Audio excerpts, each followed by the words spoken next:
憑依させるよね、何かを。それがすんごいかっこよくてしびれるんですけど、それは意識して。そうですね。なんかこのまま舞台に出ちゃったらもう事故みたいになっちゃうから。いやでもそれも可愛いんだよね。だからなんかその瞬間いかにその主人公になりきれるかっていうものに集中して、その時間はその人の人生を生きてるつもりでやってますね。じゃあ曲ごとに結構変わっていく感じなんだ。そう地獄タクシーの時とかね、すごいもんね。なんかさ、テレビとかで映ってるの見るとめっちゃ顔怖くて憑依してるよね、あれね。あ、これは夫を殺した妻の顔だみたいな。で、アコギ一本でさ演奏する時も、なんかその時は若干なんていうの、儚さとか少女性とかが出たりするじゃん。だからその曲ごとのギャップがすごい素敵だなって思って見てましたが、いっぱい見てもらって本当に素晴らしい。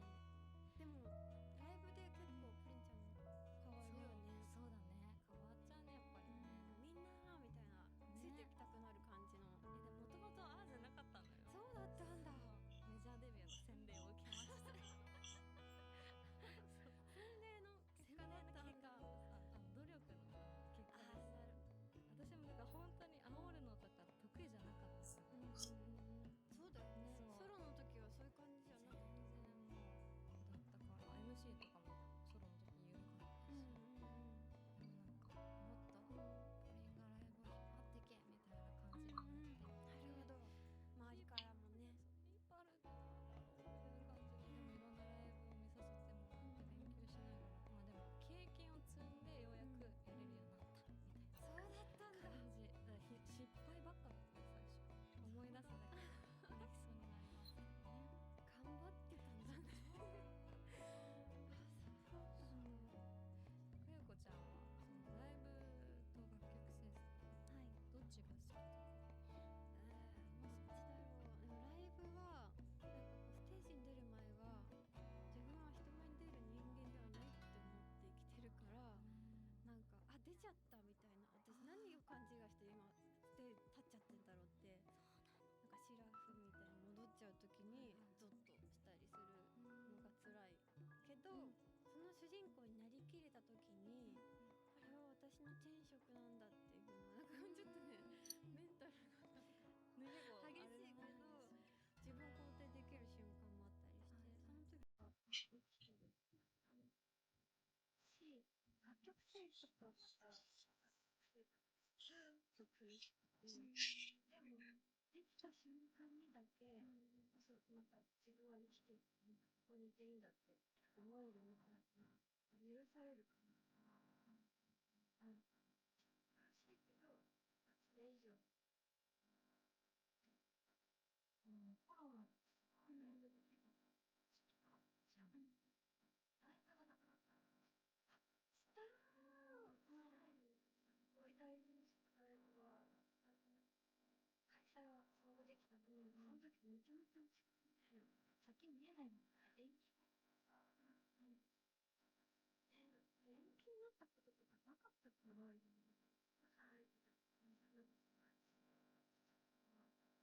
すごいショックで、だからその日開催はしてないけど、野音だったの。野音の開催一人夜の野音見てた。そうなんだ。じゃあ結構その日ってたよ。準備をしてた。全てこのために生きてきたみたいなモードになったから、それは何年前ですか？それでできなかった時と、あと抽選のものがあって、抽選があるんだよね。抽選がね、あるんだよね。翌年。です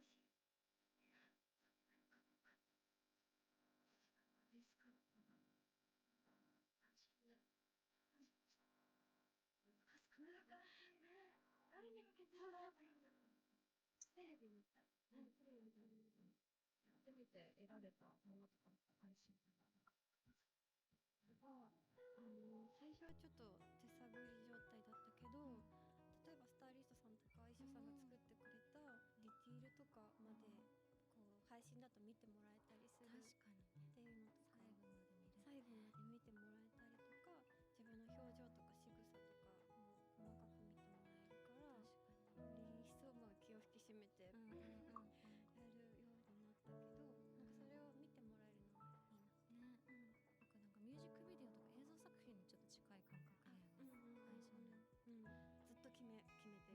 確かに隙がね見つけられないかよこちゃんのライブって結構なんていうのコンセプチュアルじゃん、すごい世界観をちゃんと作り込んで、演出とかも衣装とかそれこそすごいなと思うんですけど、どんぐらい時間かけて作ってるのかな。アルバムを作ってる時からライブはどんな風にしようとかって一緒に考え出すから、そっか制作期間と同じぐらいあるかも。そっか共存してるんだ。そうこのそうそう曲どうやって表現しようライブしようみたいな、どんな服着ようみたいな。みたいな、なんかライブがこう最後アルバムの一番のなんか見せ方っていうか、アルバムでこう出したかったんだよっていうのを生で伝えられる場所だから、すごい気合入っちゃう。なるほどね。じゃあアルバムリリースしたらアルバムごとにそのワンマンライブをしてみたいな感じそうそうそう。それ考える時ってもう一人で全部考える。そうだね、考えたりとか、なんかずっとこうライブ見てくれてる友達とかになんか相談して、ここは手癖出てるよとかこういう流れ好きだよねとかいろいろこう突っ込まれたりしながら、じゃあ同じ手は使わないよとか、こういうしたり。でも脚本家みたいな感じだね。そうだね、なんかセリフとか脚本家そう考えてやってるから、なるべくその、ね、自分の言葉で喋らないようにしてる。頭の中では思い浮かぶけどそれをどう具現化すればいいか分かんないみたいな結構あるんだけど、そういうの迷ったりしない。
いやもうずっと迷って壁にぶつかりまくってた。そういう時はもうスタッフさんとかも含めて解決してくれた。考えたりとか、あとやっぱり違う作品を見て、こういうアプローチもあるんだって思ったりとか、作ってる時は映画とかこう色なるべく取り込むように。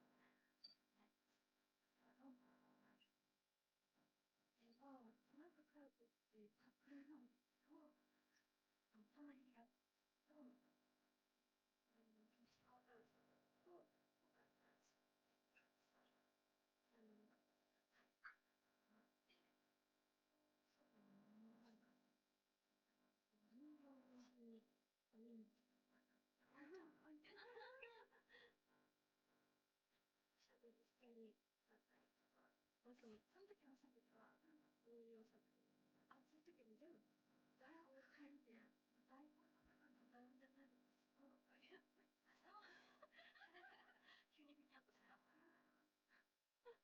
そうなんだ。はよこちゃん、だから。お二人とはまだまだ音楽にまつわる話をしていきたいと思いますが、チャイといえば衣装とかビジュアル面が本当に素晴らしい。ありがとう。アートしてるピューなアーティストだなと思うんですけど、こだわりは強いね。それこそ有機中心にビジュアルは考えるから。なるほどね。じゃあゆきちゃんを発端になんかまず作ってみるみたいな感じ。そうなんです。衣装とかはみんなでイメージの共有は常にする。なんだ。こういうのが次いいねとか、こういう風に見せたいねとかを世に流す。衣装って作りだよね。手作りだよね。今回は作ってもらったりしたのもある。あるんだ。ある。それさスタイリストさん同じ人ずっと。スタイリストさんじゃなくてね、ライブの衣装は自分たちで決める。そうなの。スタイリストさんじゃないの。自分たちで作りはどうするの？作りは誰かに頼んだりとか。一緒に作っ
てもらったこと。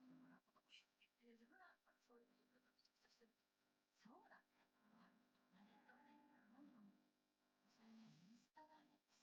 インスタ見るよね。そうだよね。まあでも基本的にこの人って人。いつも同じ人。最近そうだね。なんかソロプロジェクトが始まったから、ちょっとそのスタッフは変えてる。そうだよ、大事だよ。大事だよね。大事だよね。大事だね。印象あるしね。常にインプットも大事だなって思って。